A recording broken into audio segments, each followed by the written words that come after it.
naranasan mo na bang ma-attract sa isang taong parang walking So-so? red flag?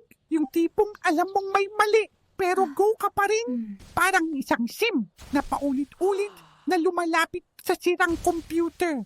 Sa psychology, tinatawag itong attraction to the familiar. Kung lumaki ang sim mo sa isang magulong pamilya, baka ang drama ay tila normal o exciting para sa kanya. Ang utak natin ay naghahanap ng mga pattern na pamilyar kahit na hindi ito healthy. Isa pang dahilan ay ang mababang self-esteem bar. Kapag pakiramdam mo ay kulang ka, mas madali kang maniniwala na yun lang ang deserve mo. Parang isang sim na may sad moodlet. Natatanggapin kahit anong interaction. Pero ito ang life hack.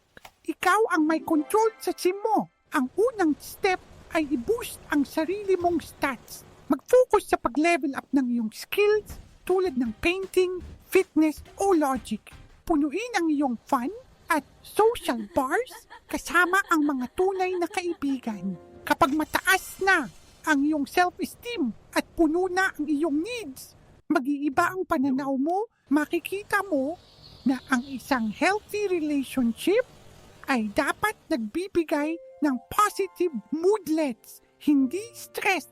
Piliin mo ang sim na nagpapataas ng stats mo dahil ikaw ang premyo